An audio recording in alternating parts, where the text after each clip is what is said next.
그래서 중요한 것은 뭐냐면 지금처럼 막 취업거리고 이렇게 그냥 사방이 다 이렇게 취업으로 그냥 우리가 긴장감을 줄 때 우리가 해야 될 일은 첫 번째가 뭐냐면요.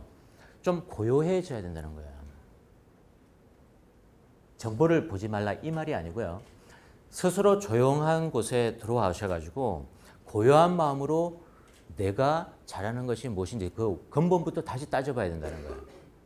그걸 우리가 중요하다고 생각하고 그게 시간을 투입을 하셔야 되는데 대체적으로 보면은요. 쫓아다닌다는 거예요. 물론 오늘도 이렇게 보면 뭐 쫓아다니는 거 아닙니까? 이렇게 얘기하실 수는 있겠지만은 이거는 그냥 인포메이션이니까 참고하시는 거죠. 중요한 것은 자기의 이야기, 자기의 콘텐츠를 만드는 시간을 최대한 많이 그게 투입을 해 주셔야 되는데 그게 간과가 된 채 자꾸 어떤 전형의 자기를 맞춰가지고 그냥 이렇게 어거지로 이렇게 만들려고 하는 그것이 굉장히 위험한 발상일 수 있다. 이걸 제가 말씀을 드리고요. 제가 오늘 준비해온 내용을 좀 들어가 보도록 하겠습니다. 이거 좀 켜주시고. 네, 됐습니다.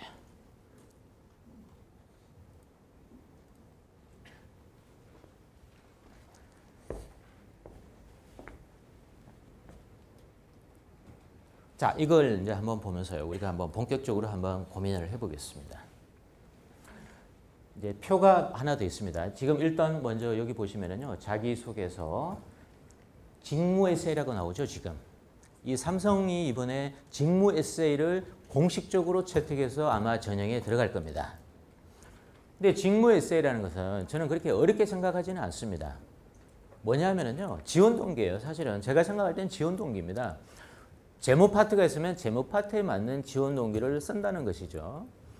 근데 이게 우리가 책을 자꾸 이렇게 뭐 또 이렇게 보다 보면 특별한 걸 적어야 된다는 어떤 그런 부담감이 생길 수 있습니다만은 저는 너무 부담 갖지 말고 일단은 생각을 해보자는 겁니다. 자, 그리고 두 번째가 한번 보겠습니다. 자, 이거 한번 보시면은요. 면접이 굉장히 지금 강화되어 있는데요. 자, 자기소개서 먼저 앞에 보셨고요. 두 번째 면접 보셨지 않습니까? 실무 면접이 있으면은 물론 이걸 부분적으로 채택하는 것도 있고요. 이걸 죄다 다 이렇게 시행하는 것도 있습니다. 근데 이걸 보시면은요. 역량 면접이라고 있고 직무 면접이라고 해서 또 따로 있고 PT 면접도 따로 있고요. 집단 토론 면접이라는 것이 있고 또 임원 면접이라는 것이 이렇게 다양한 어떤 면접이 있습니다. 자, 여러분. 이걸 지금 이렇게 이제 이렇게 진행되니까 참고하셔야 된다. 이거 이제 제가 보여드리는 거지 않습니까? 어떤 느낌이 드십니까?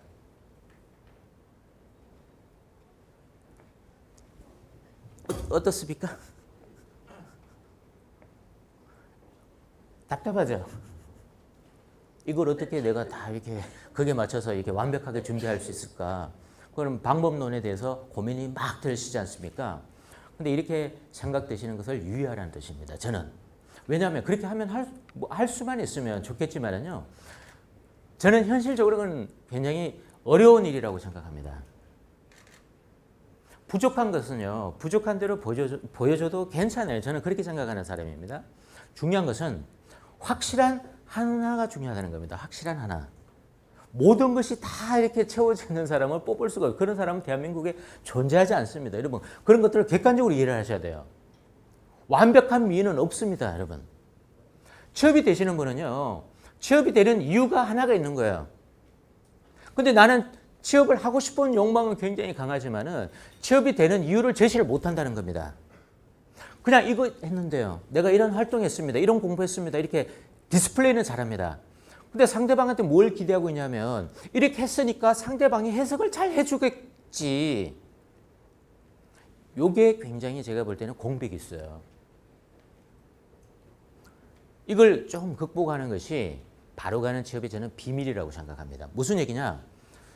이유를 제시하는 것에 집중하라는 겁니다. 절대 면접관은요.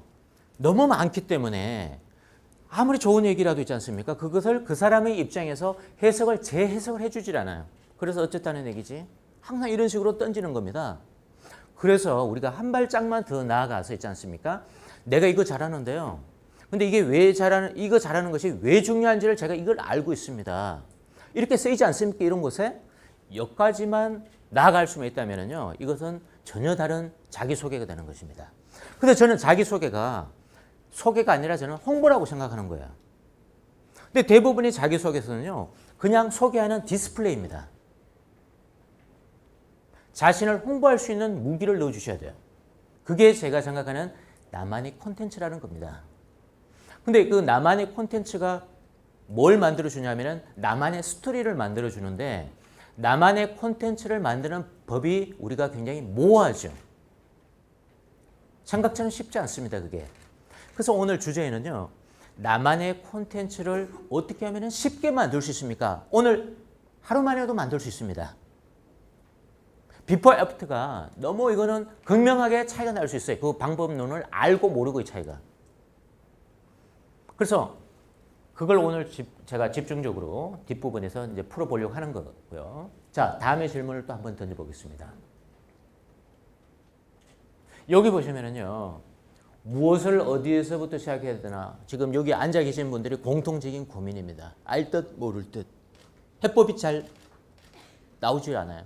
실마리가 뭘까, 그죠? 그리고 아까 말씀 잠깐 했습니다만은 경쟁을 할수록 왜 모두 비슷해지나? 이게 우리가 굉장히 중요한 딜레마입니다. 열심히 합니다.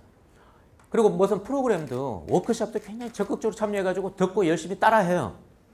근데 문제는 뭐냐면요, 본질적으로 보면 삼자고 보면 다 비슷해진다는 겁니다. 이걸 굉장히 경계하셔야 된다는 겁니다. 우리 있지 않습니까? 자, 보세요. 자신의 장점을 우리가 많이 묻지 않습니까? 기업체에서. 그건 거의 빠지지 않지 않습니까? 근데 자신의 강점에서, 장점에서 우리가 친화력이라는 얘기를 여전히 많이 하십니다. 친화력이요? 근데 친화력은 저는 분명히 쓸 수 있는 단어라고 생각합니다. 근데 우리가 친화력이라고 얘기를 해놓고 그 다음에 어디로 흘러갑니까? 친화력이라는 것이 잘못됐다는 게 절대 아닙니다. 저의 장점은요, 친화력입니다. 오케이, 좋습니다. 근데 우리가 친화력이라고 얘기해놓고는 어디로 흘러가느냐, 이게 중요하다는 겁니다. 어디로 흘러갑니까? 친화력이 있다는 것을 보여주는 과거 행동으로 돌아가요. 이러면은 똑같아진다는 겁니다. 면접관이 있지 않습니까? 모든 면접관이 모두 똑같은 기준을 갖고 한다라고 할 수는 없습니다. 그러나 어느 정도의 상식을 가진 사람이 면접관이라고 한다면요, 자신의 장점을 저는 친화력입니다라고 던졌을 때 그 다음 기대하는 얘기가 뭘까? 이걸 생각해 봐야 된다는 겁니다. 자, 하나 예를 들면 이런 겁니다. 저는 친화력이 장점입니다. 근데 그렇게 이야기할 때는요, 그 사람의 의도가 있는 거예요. 의도가 있어야 된다는 겁니다. 제가 친화력이라는 것을 이야기를 끄집어낼 때는 이 친화력이라는 것이 당신 회사에서 왜 중요한지를 알고 있다는 것을 보여줘야지 말이 되는 거거든요. 근데 이것을 우리가 친화력입니다라고 얘기해 놓고는요, 그것을 모른 채 그냥 친화력 자체가 좋은 거 아닙니까? 이 차이가 하늘과 땅 차이인 겁니다. 친화력이 그렇게 요구되지 않는 직무도 있을 수 있습니다. 그냥 자기 것만 열심히 하면 돼요. 뭐 친화력이라는 것이 꼭 필요한 게 아닙니다. 근데 어느 곳보다 있지 않습니까? 어느 장소보다 친화력이 중요할 수가 있습니다. 이걸 알고 있는지를 보는 것이 면접이 다예요. 그게 자기소개서. 그것을 거머쥐셔야 돼요. 특별한 단어를 쓰라는 것이 아닙니다. 우리가 있지 않습니까? 활동도 보면은요, 김연아 선수가 아닌 이상, 올림픽 나가서 금메달 딴 거 아닌 이상 특별한 여러분 활동이 있습니까? 활동이라는 것이 다 대동소이다 하지 않습니까? 근데 나는 뭔가 특별한 활동 없을까? 이렇게 생각하시면 그게 실패 본능이라는 겁니다. 그렇게 하시면 안 돼요.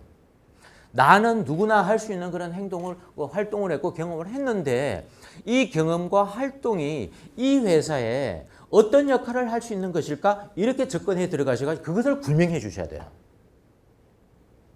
그래서 기업 분석이라고 하는 것이 지금 화두가 되고 있는 겁니다. 기업을 아셔야지 있지 않습니까? 자신의 어떤 활동과 경험과 장점과 소양을 결합을 시킬 수 있는 여지가 생기는 거예요.